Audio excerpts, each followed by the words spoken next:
Ya, tentunya yang pertama mengucapkan selamat tahun baru. Ini tentunya dalam rangka evaluasi tahun 2022. Di mana tahun 2023 ini mari kita junjung, mari kita sambut. Dan kalau hari ini terkait menyikapi pemerintah Kota Cilegon dan industri yang ada di Cilegon. Bahwa Cilegon menjadi pabrik baja adalah ini berubah dari tatanan hidup agraris, dari perekonomian pertanian dan perikanan berubah menjadi perekonomian industri. Ketahanan pangannya hilang, yang ada yang harus dipertahankan, harus dilakukan adalah ketahanan ekonomi melalui kebijakan-kebijakan yang akan dikeluarkan oleh pemerintah, diwajibkan oleh pemerintah pada industri khususnya BUMN untuk merekrut, untuk bersama-sama dengan warga Cilegon untuk membangun Cilegon lewat BUMN.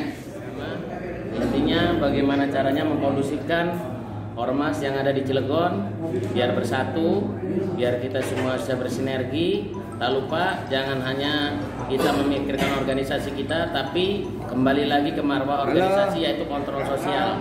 Itu yang lebih utama. Terima kasih. Terima kasih. Saling membagi pikiran, pertimbangan, ingin mengawal pemerintahan yang kurang kondusif gitu aja. Ya. Mungkin kita kawal semua dengan ormas, LSM, Karang Taruna, semua yang ada di sini yang hadir, alhamdulillah. Yang paling tidak, walaupun tidak jadi wasit, pemain cadangan, pemain intinya dari kita ini. Bagaimana caranya itu? Mari kita samakan persepsi, visi-visi pada hari ini biar ada hasilnya memang. Bagaimana caranya kita meraih tadi itu yang sekarang sudah triliunan tadi di Cilegon, investasi Cilegon belum COP2, Tandrasi 2, Bosco 2, kemudian Lote yang triliunan tadi, masyarakat industri, kemudian pemerintah, kemudian masyarakat. Makanya ada harmonisasi industri, pemerintah dan masyarakat. Itu tujuan utamanya yang tadi. Ini adalah satu bentuk, salah satu kecil yang kita harus evaluasi. Karena kata Pak Wali Kota, ini LSM, Ormas, Nibir itu wajib sebagai kontrol masyarakat untuk mengawal pemerintah Kota Cilegon yang modern, maju dan bermartabat. Tetapi di sisi perjalanan banyak yang menjolimi masyarakat Cilegon. Yang kedua, yang ada terkait dengan industri. Ini bagian perjalanan kelanjutan terhadap nasib saudara kita nelayan. Ada 250 nelayan yang ada di Tanjung Peni akan diusir, digusur untuk kepentingan Chandra Asih. Katanya tanahnya udah dibeli dari Chandra Asih ke KS. Nah, ini bentuk kepedulian kita sebagai masyarakat. Bagaimana nasib saudara kita sebagai nelayan? Yang kedua, hari ini juga sudah bukan rahasia umum, Pak Silmi Karim diganti. Ganti Pak Silmi ke Dirjen Imigrasi, gantinya masih belum ketentuan tanggal 20. Yang lain ironis, CRM hari ini yang nota jadi harus ke KS kembali dipegang oleh orang India. Dan banyak sekali. Tetapi hari ini yang menjadi momentum adalah di belakang Lote itu ternyata banyak bangunan-bangunan besar.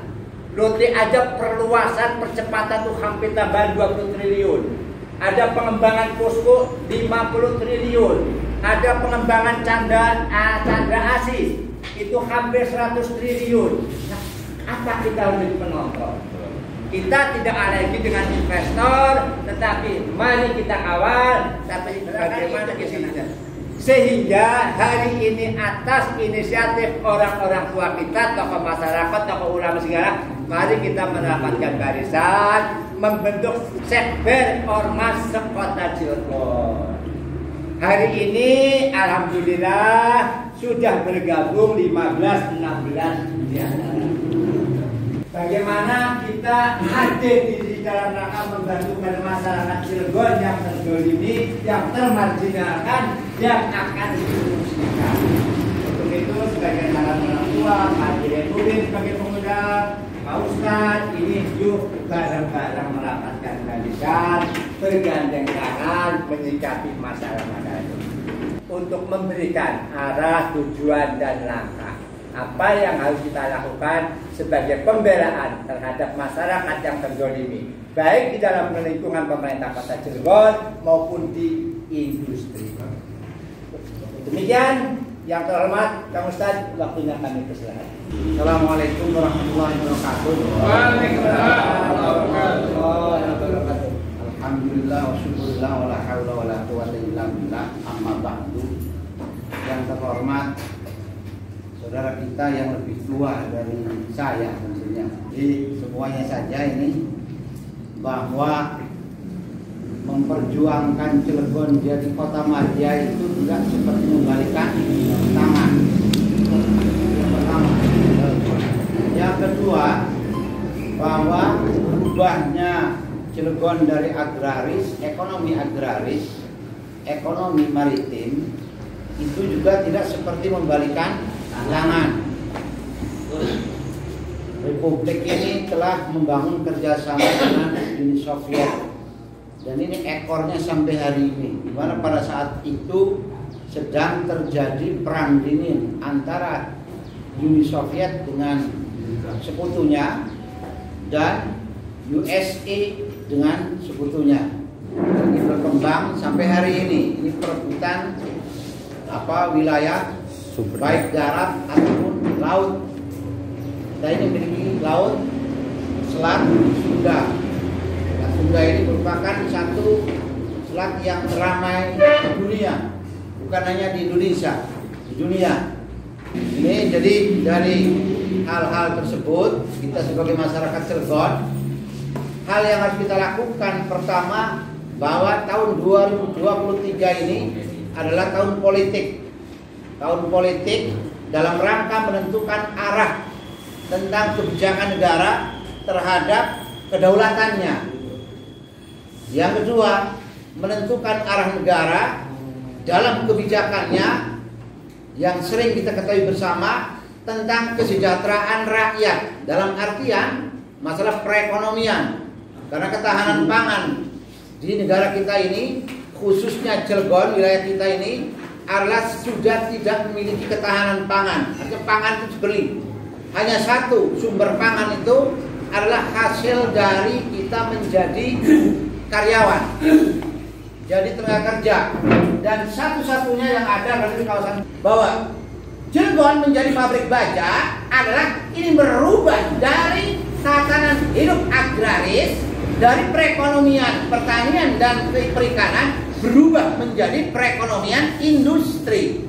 Ketahanan pangannya hilang, yang ada yang harus dipertahankan, harus dilakukan adalah ketahanan ekonomi melalui kebijakan-kebijakan yang akan dikeluarkan oleh pemerintah, diwajibkan oleh pemerintah pada industri, khususnya BUMN, untuk merekrut, untuk bersama-sama dengan warga Cilegon, untuk membangun Cilegon lewat BUMN. Industri ini harus bersama-sama dengan pemerintah. Dalam artian industri harus takwa, harus taat, harus patuh, harus tunduk kepada ketetapan konstitusi, perundang-undangan. Itu. Kalau industri tidak taat, tidak patuh pada pemerintah, pada undang-undang, maka industri akan dikuasai oleh asing. Kepentingan asing ini akan mengalahkan kepentingan kedaulatan negara. Ini yang jadi permasalahan di kita ini. Maka walaupun kita bicara lokal, tapi ini untuk interlokal. Seluruh anak bangsa paham dengan itu. Nah, berangkat dari Cilegon, kenapa Cilegon ini merupakan ekonomi strategis, ekonomi politik. Dalam bidang politik, ekonomi, dan tentang masalah transportasi laut, Cilegon ini punya posisi yang sangat strategis. Maka kita sebagai orang Cilegon jangan lengah. Hal yang saya sampaikan tadi itu, bahwa kita harus merebut posisi legislatif, eksekutif. Legislatif eksekutif ini Bagaimana bisa kawin antara legislatif dengan eksekutif? Kalau eksekutif dengan legislatif sudah kawin, industri sebagai pelaksana undang-undang bersama-sama dengan negara, bersama-sama dengan pemerintah dalam arti institusi, maka perusahaan, industri harus ikut dan patuh pada peraturan pemerintah, baik pemerintah pusat, pemerintah daerah, pemerintah kota, sampai pada kelurahan dan RT RW. Kalau tidak, ini akan terjadi penguasaan wilayah ekonomi, wilayah kedaulatan, ini akan dikuasai oleh mereka. Ini kita harus paham masalah itu. Jadi jadi pertemuan ini adalah merupakan pertemuan untuk langkah hari ini, besok, lusa, dan seterusnya.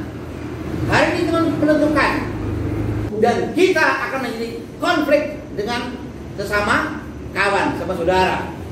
Jadi sekali lagi, dalam kesempatan pertemuan ini, kami mohon bahwa tahun ini tahun politik, kita menentukan Krakatau Steel juga sedang akan ada alih pemimpinan, ya, pergantian kepemimpinan.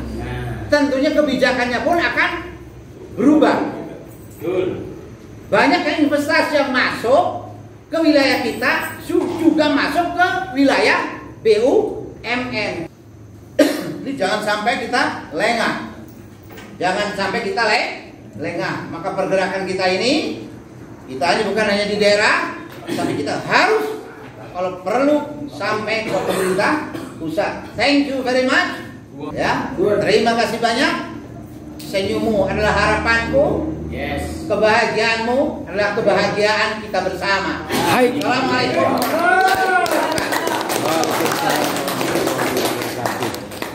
Luar biasa.